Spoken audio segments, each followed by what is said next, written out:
안녕하세요. 올랜도 캠입니다. 오늘은 비트코인에 관해서 한번 알아보겠습니다. 8만 불을 돌파했는데 그렇다면 어디까지 갈 수 있는지 거기에 대해서 한번 살펴보겠습니다. 비트코인을 계속해서 사모이는 기업이 있죠. 스트렐러지. 거기에 대해서 뉴스가 하나 나왔는데 그 내용을 한번 보시게 되면 ATM의 주식 매각으로 인해서 20억 1천만 달러의 자금을 조달한다. 그렇게 말하고 있는데 ATM이라면 at the market 그 뜻이죠. 그래서 기업이 주식을 갖다가 시장 가격에 맞춰서 점진적으로 매각하는 방식을 말하고 있다. 이렇게 말하고 있는데 그렇다면 이렇게 해서 남는 자금으로 어떤 식으로 쓰임받고 있는지 거기에 대해서 한번 살펴보겠습니다. 그래서 월요일에 SEC 공시에 따르게 되면 스트렐러지는 8월 17일부터 시작해서 8월 23일까지 자사의 시장가 매각 프로그램 ATM이라고 말씀드렸죠. 그걸 통해서 보통주 A클래스를 갖다가 1820만 주로 매각해서 20억 달러 정도의 순수익을 조달했다. 자금을 마련했다는 겁니다. 결론적으로 자기들의 일단은 주식 팔아가지고 자금 마련했다.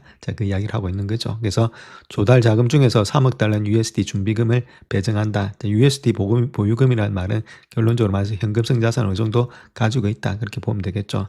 회사가 특정 목적 없이 안정성을 위해서 현금을 좀 가지고 있는 걸 그 이야기를 하고 있고, 그 다음 1억 3,640만 달러 정도는 스트렐러지의 우선주 환매에 사용이 됐다. 그 다음 나머지 수익금 있죠. 요거에서 요걸 뺀 것들. 3억 달러 빼고 1억 3,600만 주 빼면 한 15억 달러 정도는 남겠죠. 그럼 15억 달러를 가지고 어떤 식으로 쓸 수 있느냐. 그렇게 했을 때는 일반적인 비트코인의 재무 목적을 위해서 새로 조성된 USD 현금 유동성 풀에 투입됐다. 즉 말해서 15억 달러가 어디로 간다? 지금 업종에서 비트코인으로 갈 수 있다. 그 이야기를 하고 있죠. 그렇다면 아무래도 비트코인의 또 주가는 상승할 가능성이 많이 있지 않겠는가? 그렇게 볼 수 있겠습니다. 이런 공시자료를 통해서 또 비트코인의 유동성이 또 지급되니까 아무래도 매수세가 더욱더 강화될 수 있다. 그렇게 보시면 되겠죠. 다음 요 칼시 사이트 한번 보시게 되면 크리에이티브 법안 자체가 법으로 제정될 확률이 얼마만큼 되느냐 그 이야기를 하고 있는데 2027년도 4월 1일까지 될 확률이 43%다 이렇게 밝히고 있고, 반면에 2027년도 7월 1일까지가 65%다. 그렇게 이야기를 하고 있죠. 그만큼 많이 올라갔다는 겁니다. 즉 말해서 이런 것들을 본다면 아직까지도 바로 통과될 확률은 별로 없다. 그렇게 보면 되겠죠. 그렇다 하더라도 이게 없다고 해서 완전히 끝나는 건 아니다. 이렇게 보면 되겠고, 9월 15일까지부터 시작해서는 적극적으로 일단은 좀 밀어붙일 가능성이 많이 있다. 이렇게 보면 되겠죠. 규칙이라든지 레귤레이션 이런 걸 바뀌어가지고 계속해서 금융위원회에서 이런 것들 밀어붙여서 아무래도 통과될 확률이 많다. 법으로는 통과 안 되더라도 규칙을 따로 정할 확률이 상당히 많이 있다. 그렇게 이야기를 하고 있습니다. 그래서 코인베이스의 브라이언 암스트롱의 CEO가 이야기했던 내용을 보게 되면 해당 법안이 9월 15일에 상원 본회의에 상정되면 통과될 것이다. 그렇게 확신한다고 밝히고 있는데 60표 이상을 얻을 것으로 예상이 되고 있다. 그렇게 말을 하고 있는데 이거는 조금은 퀘션 마크죠. 아까 칼지 사이트에서는 그게 가능성이 별로 없다고 했으니까. 그와 더불어서 트럼프의 지금 암호화폐 사업의 이해관계 관련된 윤리 조항 이런 것들을 둘러싼 논쟁이 많아지고 있다는 겁니다. 이것 때문에 지금 통과가 안 되는 것들이 많지. 민주당이 완전히 방해를 하면서 완전 방어를 하면서 완전히 거부를 하고 있으니까. 그래서 암스트롱 등 백악관이 이러한 우려를 해소하기 위해서 제안한 방안을 언급했다. 이게 중요한 겁니다. 이런 것들을 해소하기 위해서 우려를 해소하기 위한 제안한 방안, 그것이 규제, 레귤레이션에 대한 관심이 높아진 시점이다. 그래서 비트코인이 이번에 두 자리 숫자의 상승률을 기록한 데 이어 목요일에 7만 K를 돌파한 때가 이럴 때다. 규제에 대한 관심이 좀 높아지면서 이런 것들을 풀면은 아무래도 충분히 일단 규제를 통해서 이때까지만 법안이 없다 하더라도 충분히 이런 것들이 통과돼서 좀 많은 것들 스테이블 코인이라든지 이런 들의 많은 그런 채권도 살 수도 있겠고, 그로 인해서 자금이 이쪽으로 많이 들어오지 않겠는가. 그로 인해서 비트코인이 많이 상승했다 그 이야기를 하고 있죠. 이런 점들이 있기 때문에 지금 상승이 되어 있기 때문에 아무래도 주가가 올라가는 데 있어서는 더 많은 상방으로 올라갈 가능성이 있다. 그 이야기를 하고 있는 거죠. 그 다음 또 저번에 말씀드렸던 레이 달리오가 임박한 미국의 부채 위기를 경고하면서 금과 비트코인의 해지를 갖다 해야 된다. 그렇게 이야기하면서도 또 갔던 것도 있습니다. 그래서 레이 달리오가 이야기했던 내용을 일단 약간 이렇게 간략하게 본다면 중대한 구조적인 정책 조정이 없다면 심각한 국제 부채 위기가 앞으로 3년, 오차범위 플러스 마이너스 2년 안에 닥칠 수 있다 이렇게 말하고 있죠. 상당히 빠르게 올 수 있다 그 이야기를 하고 있고, 그래서 미국의 재정 궤도가 악화되는 가운데 포트폴리오를 대폭 재검토해야 된다. 그렇게 말을 하고 있죠. 그래서 이자 지급액이 증가하다가 결국은 투자자들이 수요 약화에 충돌되고 중앙은행은 화폐를 갖다 발행해서 법정의 토양 가치를 계속해서 떨어뜨리게 되고 있다. 돈만 계속해서 발행한다 그 이야기를 하고 있는 거죠.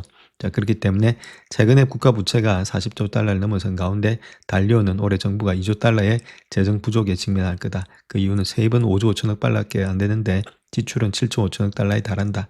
계속해서 일단 들어오는 돈보다 나간 돈이 많다 그 이야기를 하고 있죠. 그래서 그 중에서도 이자 비용만 올해 1조 달러를 차지하고 있다. 10조 달러 규모의 단기 부채를 또 차환해야 된다. 계속해서 돈을 갖다 찍어내야 되니까 이렇게 가다가는 파산할 수밖에 없다.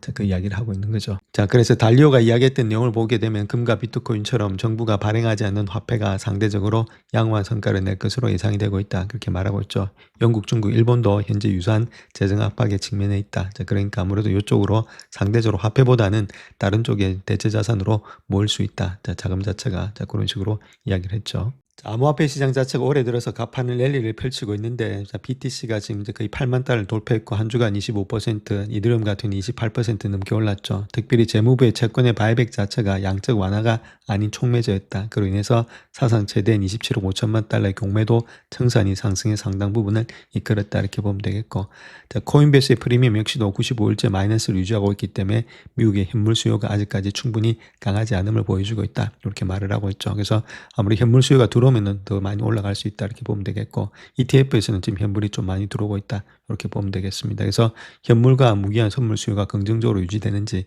코인베이스의 프리미엄이 플러스로 전환되는지, BTC가 75,700달러를 지키는지, 이런 것들이 세 가지가 충족된다면 주가는 갈 수 있다. 자, 그 이야기를 하고 있는 거죠. 자, 여기서 우리가 하나 봐야 될 것이 다른 것보다는 코인베이스의 프리미엄이 플러스로 전환되는지 그 이야기를 하고 있죠. 자, 그게 무슨 말이냐면 코인베이스의 거래소의 비트코인 가격이 다른 거래소의 가격보다도 얼마나 높은지를 나타내는 것이 지금 이제 프리미엄이다. 코인베이스 프리미엄이다. 이렇게 보면 되는데, 자, 이 프리미엄 자체가 플러스로 전환된다. 자, 그 자체는 미국의 기관 투자가들의 매수세가 강해지면서 시장이 분위기가 좋아지고 있다는 뜻이 되겠죠. 그런 것들이 전환이 된다면은 아무래도 지금 이제 코인은 더 갈 수 있다. 자, 그 이야기를 하고 있는 거죠. 자, 그렇다면 비트코인의 약세장이 좀 끝났다, 이렇게 볼 수 있는데, 그 첫 번째 이유가 일단 아무래도 매도세가 소진됐다는 겁니다. 세 가지 정도 근거가 있을 수 있는데, 첫 번째가 매도세가 소진됐다. 그래서 비트코인의 매도자 소진 지표가 0.007까지 하락해서 2010년 이후에 모든 수치 가운데 하위 0.3%에 속하고 있다, 이렇게 말하고 있고, 이런 것들이 역사상 11번째 사례에 불과하다. 자, 그만큼 이쪽에 많이 내려갔다. 그때부터는 주가는 올라간다. 그래서 이전에 10번의 사례에서 모두 1년 후에 BTC 가격 자체가 더 높았고 중앙가 기준 상승률은 155%였다. 그래서 다음에 강세 사이클이 이미 시작될 수 있다. 자, 그 이야기를 하고 있는 거죠. 자, 그래서 그 말을 차트로 보게 되면 매도자 소매 지표 있죠. 요거 자체가 상당히 레벨 자체 여기까지 내려왔다는 겁니다. 0.007까지 내려왔다. 자, 그렇게 했을 때 이만큼 내려왔을 때가 요 라인 때 있죠. 이렇게 파란색 세놨던 요 라인 때까지 내려오게 되면은 그때부터는 주가가 계속해서 날아갔다는 겁니다. 상당히 많이 갔기 때문에 지금도 그런 장세가 될 수 있다. 자, 그 이야기를 첫 번째로 이야기하는 거죠. 자, 그 다음 또 두 번째는 수요가 플러스로 좀 전환되고 있다. 그 이야기를 하고 있는데, 현물과 무기한 선물 수요가 2025년도 10월 고점 이후에 처음으로 동시에 플러스로 돌아섰다. 그 이야기를 하고 있고, 규모는 아직 크지 않지만은 이 상태가 한 달간 유지된다면 새로운 상승 사이클이 진행 중이라는 주장이 설득력을 얻을 수 있다. 자, 그 이야기를 하고 있는 거죠. 그래서 이 장표 보시게 되면 회색하고 보라색이 같이 올라갈 때 있죠. 자, 고를 때가 일단 양전 안 됐다. 그때가 일단 비트코인이 올라갔다. 그 이야기를 하고 있습니다. 자, 마찬가지로 일단 내려갈 때는 같이 내려가는 가운데 있고, 저렇게 올라갈 때 같이 간다는 거죠. 이렇게 올라갈 때 같이 간다. 그때가 일단 비트코인이 달릴 수 있다. 자, 그 이야기를 하고 있는 거죠. 자, 그 다음 또 활동 지표도 이러한 것들을 뒷받침하고 있다, 이렇게 밝히고 있는데, 24시간 거래량이 지난 주말에 연준 저점 대비해서 5배나 증가됐다, 이렇게 말하고 있습니다. 그만큼 ETF의 자금 흐름도 회복되고 있다. 이런 것들이 아무래도 공매도 청산만으로 움직이는 것은 아니다. 실질적으로 신규 자금이 좀 들어오고 있다. 자, 그렇게 우리가 보시면 되겠죠. 자, 그렇다면 여기서 생각해 봐야 될 것이 이번 랠리의 동력은 어떤 것인지, 얼마나 실질적인지 그걸 봐야 되는데, 재무부의 확대된 국채 바이백, 사상 최대 규모의 숏스퀴즈, 우호적인 규제 환경, 이런 것들이 동력이 되고 있는데, 자, 이 가운데 무엇이 실질적이고 무엇이 허상인지를 봐야 된다. 그렇게 말할 수가 있겠죠. 그래서 이런 것들 첫 번째로 봐야 될 것이 미 재무부의 바이백, 이런 것들은 단지 촉매에 불과했다. 그 이야기를 하고 있고, 자, 9월 9일부터 시작해서 10년에서 30년 국채의 유동성 지원의 목적의 바이백 규모, 이런 것들 건당 40억 달러로서 2배 확대할 예정에 있다 했는데, 그로 인해서 장기물 금리는 하락했고 암호화폐는 상승했다. 자, 그런데 이게 QE가 아니고 양적인 완화가 아니라 단지 부채 관리라는 거죠. 그래서 이 조치의 실제 가치보다는 큰 의미를 부여하고 있는데, 국채 유동성 개선은 암호화폐의 펀더멘탈을 바꾸진 않았다. 뭐 이거는 그냥 촉매에 불과했다는 겁니다. 이걸로 인해서 암호화폐 펀더멘탈이 바뀌진 않는다. 자, 그 이야기를 하고 있는 거죠. 자, 그다음 두 번째는 과도하게 쌓인 공매도 포지션이 연료가 됐다는 겁니다. 발표로 촉발된 그런 공매도 포지션의 붕괴가 급등을 일으켰는데 8월 20일에 하루 만에 사상 최대 규모인 27억 5천만 달러 규모의 BTC 공매도 포지션이 청산되었고 24시간 동안 추가로 7억 8천만 달러가 청산되었다. 거의 대부분의 공매도의 포지션이었다. 근데 이 정도 규모의 스퀴즈는 랠리를 갖다가 시작시킬 수는 있어도 지속시키지는 못한다. 그게 중요하겠죠.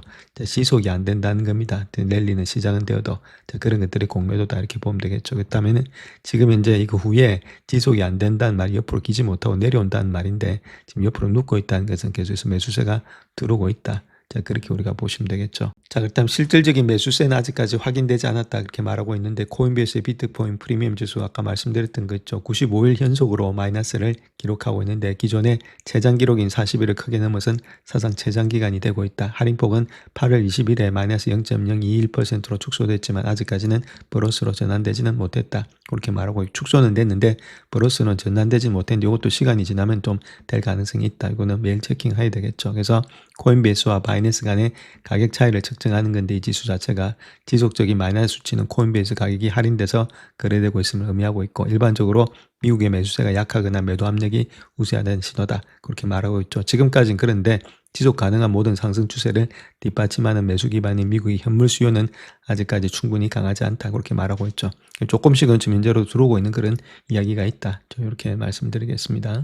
그래서 그 장표를 보시게 되면 이렇게 마이너스 폭이 조금 줄어들고 있죠. 자, 그런 가운데 있고 시간이 지나면 요거 자체가 이제 플러스로 갔을 때 그때부터 비트코인 이렇게 갈 수 있다 그 이야기를 하고 있죠. 그래서 그것이 플러스가 되는지를 계속 지켜봐야 되는데 최장 기간으로 이만큼 많이 왔기 때문에 이제부터는 좀 줄어들 가능성이 있다. 자, 그렇게 우리가 보시면 되겠죠. 자, 일단 스키즈에서 추세로 가는 거 아니냐 그렇게 볼 수 있는데 기술적인 측면에서 본다면 시장이 이처럼 빠르게 움직이는 상황에서 가격대가 제공하는 지침이 좀 제한적이지만 세 가지 기준은 주목할 만하다 이렇게 말하고 있죠. 그래서 지지선은 75,700달러 부근의 돌파 구간이다. 첫 번째 지지선으로 전환되었고 상방으로는 83,000달러 매물 밀집 구간을 명확히 돌파하면 상승 추세로 확인할 수 있다. 하방으로는 75,000달러 아래로 다시금 하락하면 이번에 움직임이 대부분의 스키즈에서 주도됐음을 시사하고 있다. 자, 그렇게 이야기를 하고 있죠. 자, 그래서 이 장표 한번 보시게 되면 75,000달러 있죠. 자, 요 때를 갖다가 강하게 돌파를 했기 때문에 요 라인대를 중심으로 지지선이 되고 있는데 요게 일단 돌파 밑으로 돌파된다면은 그때부터는 좀 하락세로 강하고 이거는 올라왔던 것이 숏스키즈 때문에 올라왔고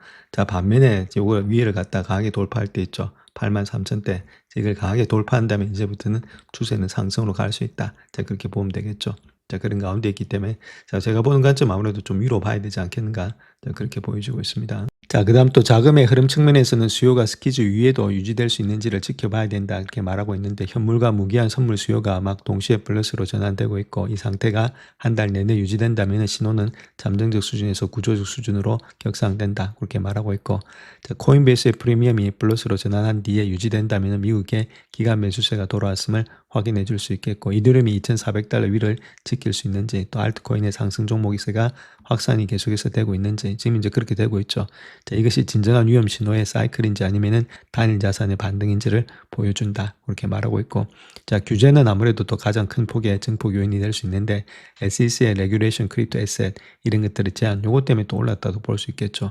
그다음 9월에 크리에이티브 법안의 진전 이런 것들의 투자 심리를 구조적으로 자금 유입으로 전환할 수 있다. 실제로 이런 것들의 진전이 이루어진다면은 새 강세 사이클의 다음 상승 국면을 이끄는 촉매제가 될 가능성이 상당히 크다. 그 이야기를 하고 있는 거죠. 자, 그래서 이더리움 역시도 2,400대를 지켜줘야 된다. 그 이야기를 하고 있는 가운데 있죠. 2,400대라는 것은 직전 고점을 말하고 있습니다. 그래서 직전 고점 자체가 요 모양 있죠. 요거 자체가 지지선이 돼야 된다. 그 이야기를 하고 있고 요거만 지켜준다면은 주가가 일단 반등될 가능성이 상당히 많이 있다. 그 이야기를 하고 있는 거죠. 그래서 지금 현재 모습까지는 아직까지 2,400 밑으로 내려오진 않았다. 이렇게 말씀드릴 수가 있겠습니다. 자, 그래서 비트코인 이더리움만 가는 게 아니라 이렇게 알트코인 지금 XRP도 좀 확산이 되고 있다는 겁니다. 이도 많이 올라왔죠. 1불 때도 안 된 데서 지금 1.5불까지 올라왔으니까 50% 정도 상승되고 있다 이렇게 보면 되겠죠. 이런 것들로 좀 확산이 되고 있다. 그렇게 보시면 되겠죠. 자, 이번 한 주가 83,000대를 돌파하느냐 아니면 다시금 좀 돌아오면서 소강 상태로 가지느냐 그 키포인트를 가지고 있는데 8월 26일에 엔비디아의 실적 발표 장마감 후에 하는 것들 그 다음에 2분기 GDP 8월 27일 8월 28일은 잭슨홀에서 기조연설 8월 28일에는 7월에 PCE 물가지수 이런 것들이 아무래도 금리를 결정할 거다. 만약 금리를 올린다 그렇게 했을 때는 아무래도 이런 것들은 내려갈 수밖에 없겠죠.